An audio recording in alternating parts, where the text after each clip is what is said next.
Dr. Faustus by Thomas Mann is a masterful reinterpretation of the Faust legend, reimagined within the context of German culture and politics leading up to World War II. This complex, philosophical novel follows the life of Adrian Leverkühn, a brilliant composer who, in a pact reminiscent of Faust's deal with the devil, sacrifices his soul for creative genius.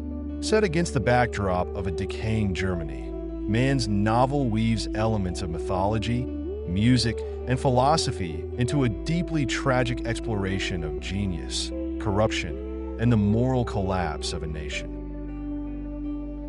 The novel begins with Serenus Zeitblom, a retired schoolteacher and friend of Adrian Leverkühn, recounting the life and work of Leverkühn from childhood through his rise to fame and eventual decline. Narrating with reverence and sorrow, Zeitblom is a conservative, pious man who contrasts sharply with the radical, tormented genius of Leverkühn. Through Zeitblom's words, Mann tells the story of Leverkühn's tragic life, depicting him as both a product of and a metaphor for a Germany teetering on the brink of catastrophe. Adrian is born in 1885 in the small town of Kaiserslautern, Germany, to a family with a rural background. As a young boy, he displays an extraordinary intellectual aptitude, but is quiet, reserved, and physically delicate. His father, an eccentric, somewhat skeptical man, encourages his son's education, while his mother's deep religiosity subtly influences Adrian's psyche. From an early age, Adrian demonstrates an acute sensitivity and aloofness, traits that separate him from others and foreshadow his isolation. Adrian enrolls in the University of Halle to study theology, not out of religious conviction, but rather an intellectual curiosity about theology's logical structure. His true passion, however, lies in music. He begins studying music theory with Wendell Kretschmer, a local organist and eccentric lecturer who becomes an important influence. Kretschmer introduces Adrian to complex and modern musical forms, which fascinate him and awaken his desire to compose revolutionary music. During his studies, Adrian's life takes a dark turn when he encounters Esmeralda, a mysterious prostitute in a seedy part of town. The encounter becomes pivotal. Esmeralda infects Adrian with syphilis, a disease that symbolizes both his moral degradation and his pact with the demonic forces that he believes will grant him creative genius. The syphilis progressively damages his body and mind, ultimately contributing to his madness. Adrian, understanding the illness's devastating effects, does not seek a cure, believing that his affliction is the price of his extraordinary artistic vision. Following this encounter, Adrian withdraws from society, becoming increasingly isolated and fixated on his work. He moves to a secluded farmhouse where he devotes himself entirely to composition. In this isolation, Adrian begins to believe that he has made a Faustian pact with the devil. He imagines, or perhaps truly encounters, a diabolical figure who promises him 24 years of unparalleled creative genius in exchange for his soul. Adrian's conversations with the devil are some of the novel's most chilling and profound passages, exploring themes of artistic ambition, moral decay, and the price of genius.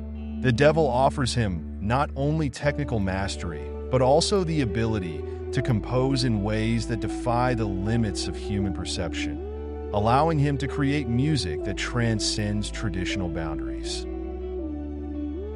Adrian's pact grants him the ability to push music into new and challenging realms, but it also condemns him to a life devoid of personal happiness or emotional fulfillment. His works become increasingly experimental and radical, earning him both admiration and criticism from the public. However, his compositions lack warmth and humanity, embodying a cold, mathematical beauty rather than genuine emotion. His magnum opus, The Apocalypse, is a monumental work inspired by the Book of Revelation, foreshadowing the chaos and destruction that will soon engulf Germany. This piece shocks audiences with its dissonance, structure, and apocalyptic themes, reflecting Adrian's inner torment and the dark forces driving him. Adrian's relationships are tragic, marked by distance, obsession, and a profound inability to connect with others. He has close ties with a small circle of friends, including Zeitblum and Rudi Schwertfeger, a passionate and talented violinist who idolizes Adrian. However, Adrian's detachment and cold intellectualism prevent him from forming meaningful connections. Schwertfeger, in particular, suffers from Adrian's emotional distance. When Schwertfeger eventually falls in love with Marie Gado, a young woman, Adrian becomes irrationally jealous, revealing a possessive and vindictive side of his character. In a fit of jealousy and perhaps influenced by his pact, Adrian curses their relationship, and shortly afterward, Schwertfeger dies in a tragic accident. Adrian's cold reaction to his friend's death shocks those around him and confirms the extent to which he has become emotionally detached. Adrian's family suffers greatly as well. His younger sister, Nepomuk or Nepomuk Schneidwein, is devoted to him, seeing him as an otherworldly figure. However, even she cannot break through his detachment. His mother, a deeply religious woman, worries about his soul, but can only watch helplessly as Adrian spirals further into madness and despair. Eventually, Nepomuk also dies, an event that devastates the family and further isolates Adrian. Adrian's life and work are increasingly influenced by Germany's political landscape. Mann's novel parallels Adrian's inner turmoil with the rise of fascism in Germany, depicting a nation seduced by its own dark ideals. Adrian's own creative destruction, his pact with the devil, and his inability to feel empathy mirror the moral collapse of German society under Nazism. He becomes a symbol of Germany's intellectual and moral decline, seduced by power and blinded by pride, mirroring the country's descent into fanaticism and war. As Adrian's health deteriorates from the effects of syphilis, he becomes haunted by visions, including the reappearance of the devil who taunts him with his fate. In his final days, Adrian suffers a mental breakdown, experiencing both physical and psychological torment. He publicly confesses his pact with the devil to his friends and colleagues, a scene that is both heartbreaking and surreal. This confession is Adrian's attempt at redemption, but it comes too late. His madness is irreversible, and he collapses in a state of utter despair. The novel's climax occurs as Adrian's health and mind unravel completely. He loses the ability to compose, sinking into paralysis and madness, haunted by the consequences of his choices. He spends his last days in a mental institution where he is tended to by those who once admired him, now horrified by his ruin. Adrian's death is slow and agonizing, a final punishment for his pact and his moral and artistic transgressions. Mann's reinterpretation of the Faust legend examines the moral cost of artistic genius. Adrian's pact with the devil symbolizes the artist's struggle between ethical boundaries and the desire to transcend human limitations.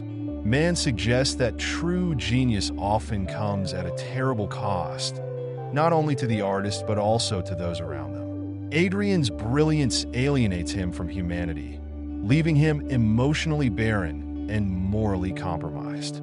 His deal with the devil is not a literal bargain, but a metaphor for the dangers of unchecked ambition and the belief that greatness justifies suffering. Adrian's isolation is both self-imposed and the result of his syphilitic madness, which fuels his artistic drive while destroying his emotional life. His detachment from society and inability to form meaningful relationships reflect the loneliness that often accompanies intellectual and artistic pursuits. Man uses Adrian's seclusion to explore the loneliness that genius can bring and to suggest that without love or empathy, even the most brilliant mind is doomed to spiritual decay. Through Adrian's life, man parallels the rise of fascism in Germany.